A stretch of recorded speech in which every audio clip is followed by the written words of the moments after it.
When we talk about patience and resilience, we often use terms like being stoic or having a Zen-like calm. But what do these phrases really mean? How can we apply them to our own lives? What do they teach us about the nature of happiness and fulfillment?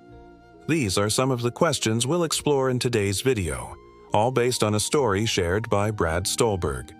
So get ready to learn from the quiet strength of an old cobbler who taught a millionaire about the true cost of a comfortable life. He never raised his voice, never rushed his words, but when he spoke, an entire village paused to listen. Today, you'll hear the quiet wisdom of an old cobbler who taught a millionaire the true cost of a comfortable life.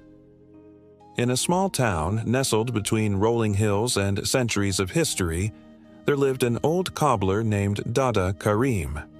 His small workshop was tucked away like a secret, the walls lined with worn tools and leather, each crease and scratch telling a tale of a life well lived. The air within always carried the comforting scent of beeswax and thyme. No one in the village knew exactly how old Karim was. Age was just another number to him. His face was a roadmap of smiles and squints, his eyes twinkling pools reflecting a lifetime of joys and sorrows.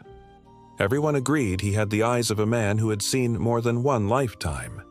One morning, a sleek black car rumbled into the market square, its tires crunching on the cobblestones like a sudden clap of thunder. From the car stepped a man dressed in expensive clothes, Mr. Feroz, a successful businessman who owned several businesses in the city. His name was synonymous with wealth and power. He was admired, envied, and respected by many. All seemed perfect, yet he had come to the old cobbler with a problem. His prized Italian shoes had a small tear near the sole. He heard the old man was the best when it came to working with old shoes, and he needed them fixed. Dada Karim took the shoes, examined them with a practiced eye, and handed them over to his assistant, Rahim. Without a word, he gestured for Feroz to sit on a small nearby bench. Feroz, confused but accustomed to getting his way, sat down. He was used to things happening on his schedule. Time was money, and wasting time meant losing money. But he was not prepared for the old cobbler's next move. Instead of starting right away, Karim watched the midday shoppers as they went by, his gaze far away and thoughtful. Several minutes ticked by. Feroz shifted uncomfortably on the bench, tapping his foot impatiently. Finally, unable to contain himself any longer, Feroz pulled out his expensive Swiss wristwatch and began checking the time every few seconds. After a while, he couldn't take it anymore and snapped, "Look, I need these shoes fixed quickly. I have an important meeting in the evening and I promised my client I'd wear these shoes. I would even pay extra for you to work faster." Karim stopped staring into space and turned to Feroz, his eyes filled with gentle amusement. "Some things in life cannot be rushed, young man. Things worth doing are worth doing well." Feroz spluttered, momentarily stunned by the old man's calm response. "Come on, I have places to be. I have clients to meet. You must understand, my time is valuable." Dada Karim listened patiently until Feroz was done. Then he replied, "So is mine. I've been waiting for you to leave this village for years. Now that you're here, I won't waste either of our times." Feroz frowned in confusion. "What do you mean?" The cobbler smiled mysteriously. "When your soul is old enough, you'll understand. For now, just wait."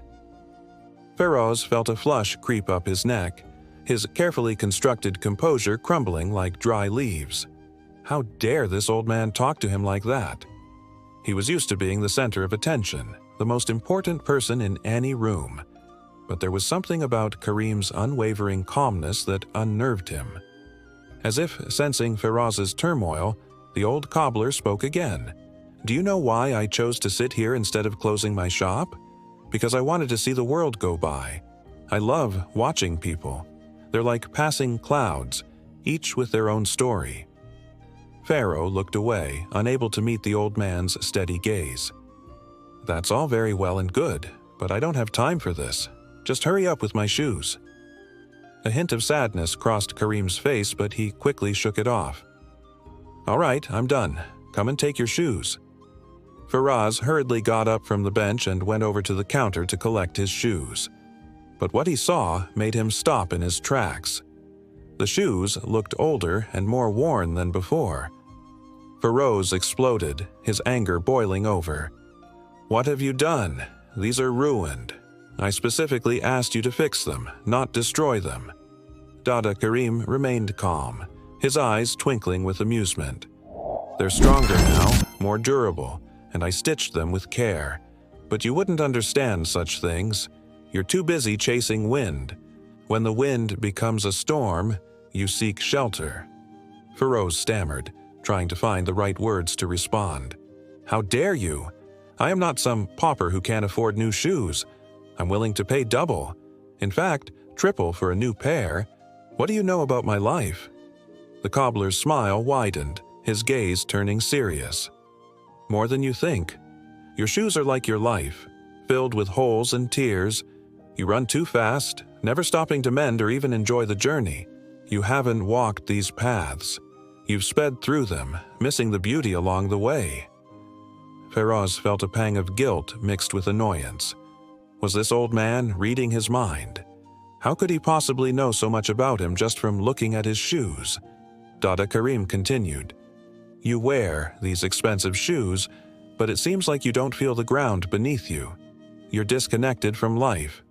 Do you ever feel that?" Faraz hesitated. Was this old cobbler a mind reader?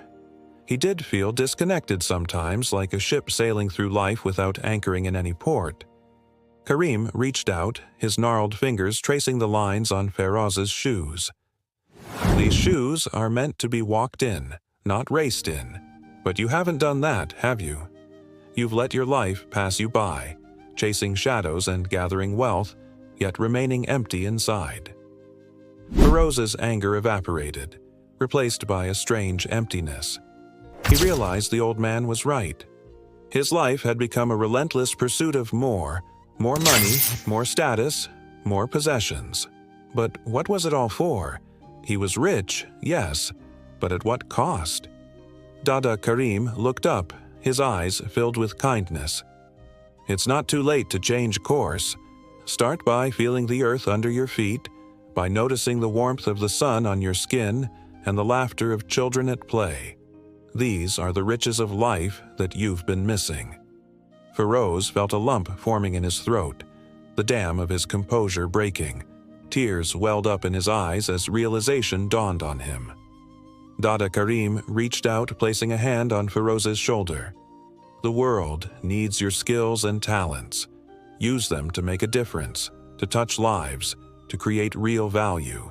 Stop chasing worthless shadows." Faraz wiped his eyes, a newfound determination replacing the emptiness. He understood now that true wealth lay not in material possessions, but in experiences, relationships, and contributions. He thanked the old man, his voice thick with emotion, and left the shop to ponder his life's direction. From that day forward, Faraz's perspective shifted. He began taking time to appreciate the little things, spending quality time with family and friends, and using his resources to help others. He learned the invaluable lesson from the old cobbler about the true cost of living and the richness of a life well lived. If this story resonated with you, share it with someone who needs to hear this message. Wisdom doesn't need to be shouted. It speaks to those who pause to listen. Thank you for joining us today, and if you liked this story, don't forget to check out our other videos. Each one carries a unique message and profound life lessons. We also encourage you to subscribe and hit the bell notification icon to receive notifications about our latest videos. Remember, in a world that demands constant motion, sometimes stillness holds the deepest wisdom. Until next time, may you find moments of quiet reflection in the busyness of your day. Thank you and goodbye.